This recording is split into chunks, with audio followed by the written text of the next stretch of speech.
Après celui des diplomates et des militaires, c'est un autre regard sur la guerre que nous vous proposons maintenant. Celui d'une reporter photographe, Anne Holmes. Zoom Europa l'a rencontrée au Kenya, où des affrontements ont éclaté après la dernière élection présidentielle en décembre. Attention, les images que vous allez voir sont très dures.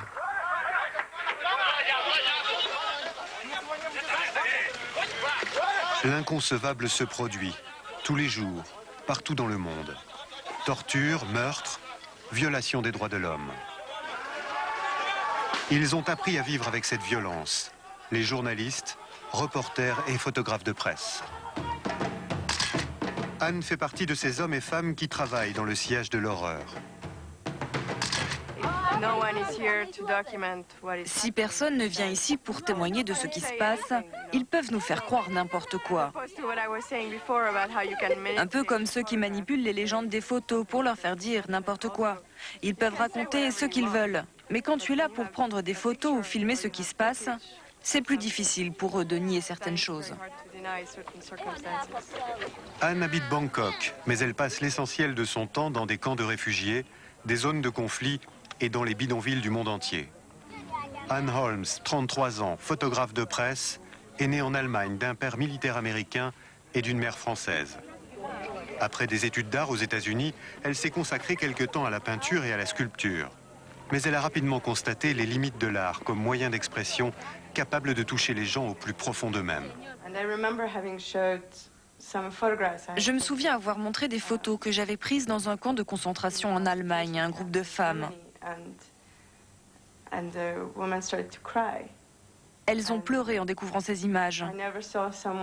Je me suis rendu compte alors que je n'avais encore jamais vu quelqu'un pleurer en regardant une peinture. J'ai découvert à cette occasion que je pouvais non seulement toucher un public beaucoup plus large avec des photos, mais que les gens sont touchés plus profondément par une photographie que l'art ne pourra jamais le faire.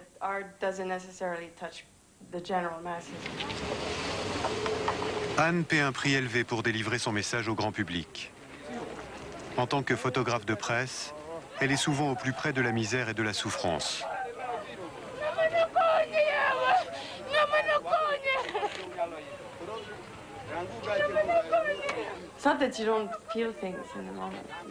Sur le moment, tu ne ressens rien. Tu es là pour faire ton travail, pour remplir ta mission.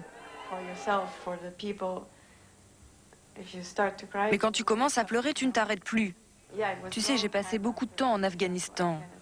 Plusieurs mois après mon retour, les larmes sont venues subitement. J'ai beaucoup pleuré et je ne pourrais même pas dire pourquoi. Il fallait que ça sorte, c'est tout. Chercher la vérité dans les zones de conflit à travers le monde est un travail solitaire. Un travail qui exige aussi du courage.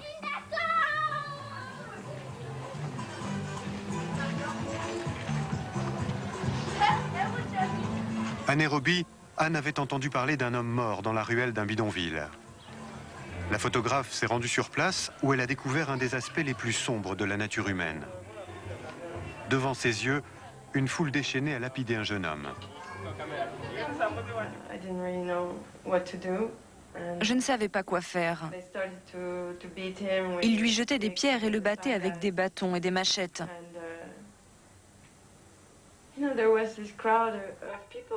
y avait une foule de gens tout autour.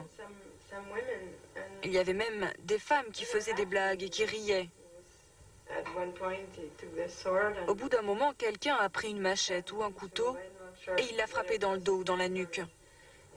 De là où j'étais, je n'ai pas pu voir. C'était fini. Il était mort. Voici l'endroit où ce jeune homme a été tué, soi-disant parce qu'il était un espion. La foule a disparu. La vie normale a repris son cours. Mais pas pour Anne. Elle cherche toujours à comprendre la portée de ce qu'elle a vu et photographié.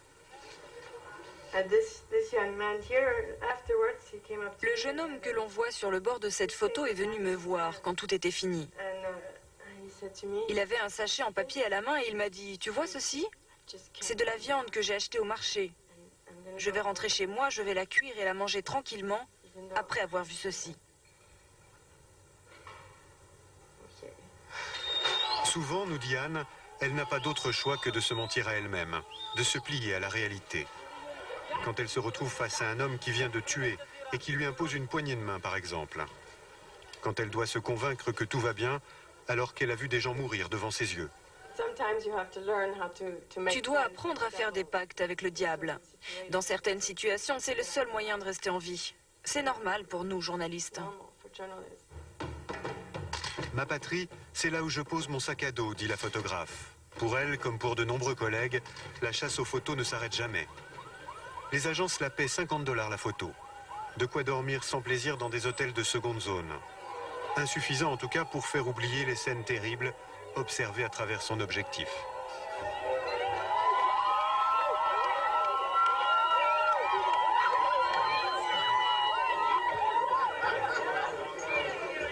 Quand elle le peut, Anne se réfugie dans l'art. Elle retrouve alors ses amis rencontrés à l'époque insouciante de ses études à l'université de Chicago. Pour eux, le choix d'Anne de devenir correspondante de guerre n'était pas vraiment une surprise.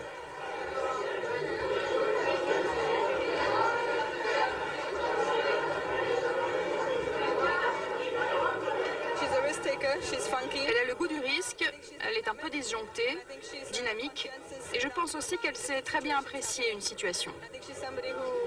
C'est quelqu'un qui est prêt à prendre des risques, même si elle est consciente du danger. Tous les ans, Anne s'accorde 1 ou 2 semaines de solitude loin de tout. C'est l'occasion pour elle de peindre pour oublier et aussi guérir les blessures de l'âme.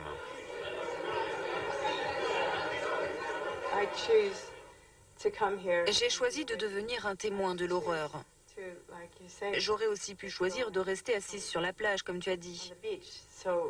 Mais j'ai le choix, c'est ce qui fait ma liberté. Car les gens dont j'essaie de décrire les conditions de vie n'ont pas ce choix. En réalité, ce sont eux qui souffrent. Combien de temps encore pourra-t-elle exercer ce métier, affronter autant d'horreurs? Anne n'a pas de réponse. Sa mère nous dit que sa fille a changé, qu'elle est devenue une femme différente, plus silencieuse, plus difficile à atteindre, même pour elle. Et au Kenya, les relations restent très tendues entre les partisans du président Kibaki et ceux de son principal adversaire Raila Odinga. Les affrontements, depuis 2 mois, ont fait 1500 morts.